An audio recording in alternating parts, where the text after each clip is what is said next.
prinsiplah dan jangan merendahkan diri di hadapan wanita. Maksudnya begini, pada saat seorang wanita yang menjadi istri Anda membutuhkan Anda, tunjukkan kebutuhan kita 1000 kali daripada dia. Dia sayang, dia perhatikan, dia siap berkorban. Kita harus 1000 kali lebih hebat daripada itu. Laki-laki memang penaung. Tapi kapan dibalik, kalau saya pribadi, kapan dia tidak butuhkan, menunjukkan kebutuhan, saya 1000 kali tidak butuh sama dia. Untuk apa Anda merendahkan diri di depan seorang wanita yang kalau memang dia tidak bisa menjadi seorang istri? Karena kapan wanita sudah menyombongkan diri di hadapan laki-laki, tidak akan ada wibawa sama sekali. Ini poin dulu dalam pembukaan. Dan selalu saya sarankan siapapun ikhwah yang minta saran saya dalam masalah rumah tangga, yang paling pertama ini saya ucapkan, saya bukan menyuruh Anda menjadi keras, bukan. Tapi saya mengajak Anda untuk punya prinsip dalam hidup. Wibawa, pemimpin rumah tangga. Dibutuhkan kita butuh, tidak dibutuhkan ya sudah. Masih banyak gantinya. Dia mau ganti laki-laki lain, silahkan, ahlan wa sahlan, silahkan. Allah akan gantikan penggantinya yang lebih baik. Dan itu harus bisa kita punya prinsip. Memang begitu. Kalau ini kita terapkan dalam kehidupan kita, kita akan sangat mudah hidup. Terkadang subhanallah ada pengorbanan berat. Berpisah dengan meninggal, berpisah karena masalah dosa yang dilakukan oleh pasangan kita, jelas haram.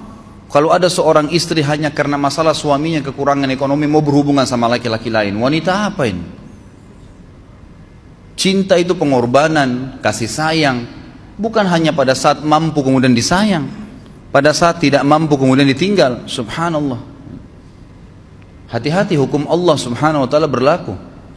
Akhwat, yang jadi istri, ikhwah, yang jadi suami, harus tahu pasangan kita itu punya Tuhan sebagaimana kita punya Tuhan yang sama. Dan Allah itu maha adil. Memang dalam kehidupan kita ada naik turunnya. Dan makna cinta adalah pengorbanan. Itu sebenarnya. Kalau hanya kita kantongnya lagi penuh kemudian disuka sama istri, pada saat lagi tipis, lagi masalah kemudian dia mau berhubungan sama laki-laki lain, na'udzubillah min dzalik. Wanita apa ini? Kalau saya tidak naungin. Kalau saya nggak naungin. Kamu mau sama dia silahkan. Ahlan sahlan, silahkan jalan. Kalau saya, istri saya sangat tahu prinsip saya. Kalau kamu merasa ada laki-laki lain yang kamu anggap baik, atau kamu mau ingin memasukkan pendapat keluargamu dalam rumah tangga saya sehingga kedudukan saya sebagai suami tidak didengar lagi, silakan pilih keluarga kamu. Tidak ada masalah. Jadi jangan jadikan sebagai beban. Oh, nanti kalau pisah saya hidupnya bagaimana? Saya melarat. Ini kenapa ini? Saya mati kalau nggak sama dia, ya mati bener nanti. Gila kalau nggak nikah sama dia, gila kalau siapa ini? Ini kenapa ini? Keluar dari bingkai hidup itu. Seorang muslim itu hidupnya mulia. Dia dihormatin, dia menghormatin. Dia dihina, tinggalkan. Allah SWT tidak menyuruh kita menghinakan diri, tidak boleh. Kalau wanita ini misalnya, istri ini yang dikatakan tadi masih mencintai suaminya, dia hanya sekedar minta kerja, ya, garis bawahi kalimat ini ya. Dia hanya sekedar minta kerja untuk membantu nafkah rumah tangga, ahlan wa sahlan, jempol. Enggak masalah. Bagus itu.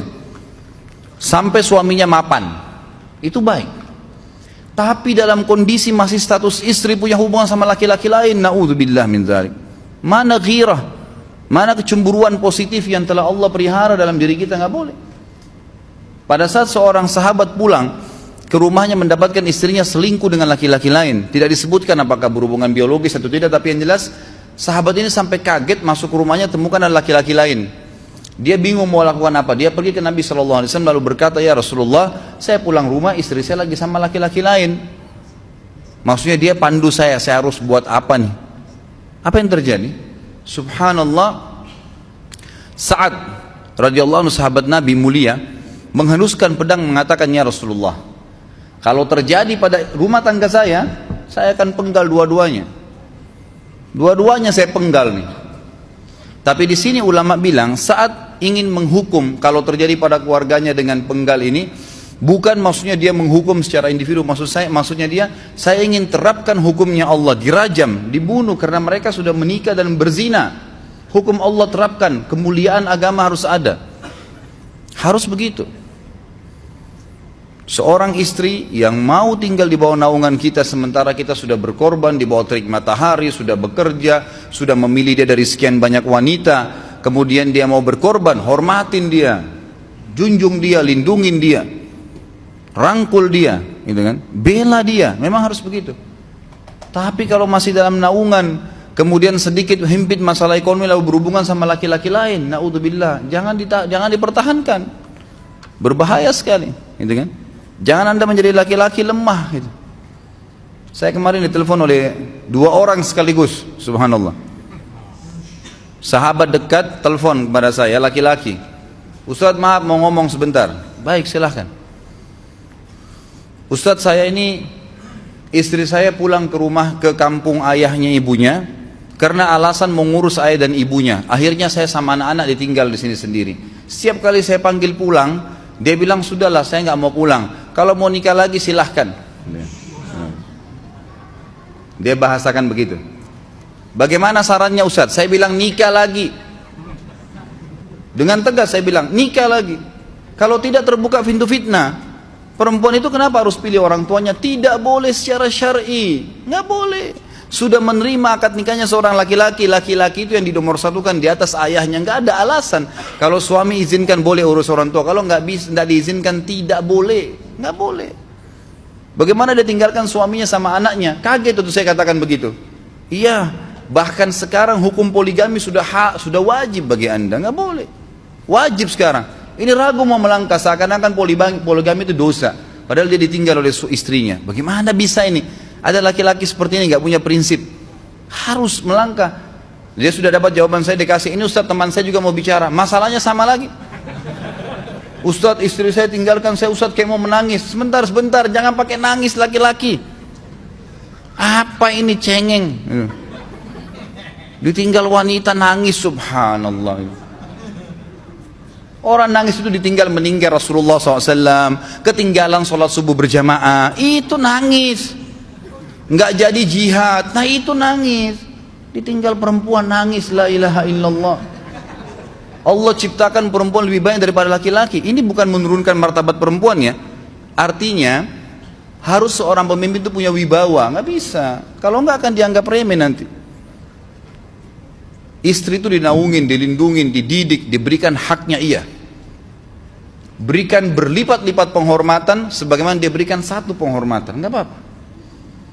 Tapi jangan sampai menginjak martabat seorang pemimpin. Nggak boleh. Akhirnya saya sampai bilang sama dia, akhi, ambil keputusan. Kamu mau balik sama saya berumah tangga di sini, atau kamu pilih rumah orang tua kamu? Oh, saya pilih orang tua saya, baik, saya ceraikan kamu sekarang. Assalamualaikum, tutup telepon. Selesai. Jangan lama-lama. Cengeng sekali. Udah sujud sama Allah, saya masih berat cintanya Allah. Ia minta kepada Allah subhanahu wa ta'ala. Ini gampang dihilangkan dari hati. Sebagaimana dia datang, dia bisa keluar. Gampang itu. Subhanallah ya, jangan terlalu mencintai dunia berlebihan. Kalau saran saya, kalau istri Anda ini tanya baik-baik, kalau kamu bekerja hanya karena mau bantu nafkah rumah tangga sekarang, ahlan wa sahlan, silahkan. Selama pekerjaan halal, antar dia ke tempat kerjanya. Muliakan dia, jaga, jemput pada saat pulang. Anda pembelahnya, begitu. Tapi kalau berhubungan sama laki-laki, ada subhanallah suami, depannya dia istrinya telepon laki-laki lain dan dia menerima itu. Mana ini? Dalam agama haram. Wallah haram itu hukumnya. Nggak boleh. Itu namanya dayuth dalam agama. Nabi SAW mengatakan Allah melaknat dayuth. Kata sahabat, siapa itu dayuth ya Rasulullah? Laki-laki yang tidak punya cemburu terhadap pelanggaran agama yang terjadi pada istrinya. Gimana caranya? Nggak boleh dalam agama Islam. Gitu kan? Makanya biasakan hati kita terisi dengan cinta kepada Allah SWT dan bukan cinta kepada manusia.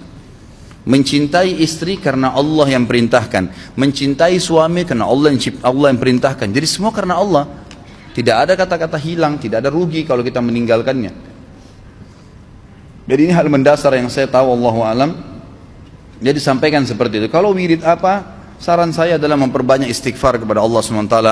Gunakan momen musibah itu sebagai kesempatan untuk mendekatkan diri dengan Allah Subhanahu wa taala. Begitu ya.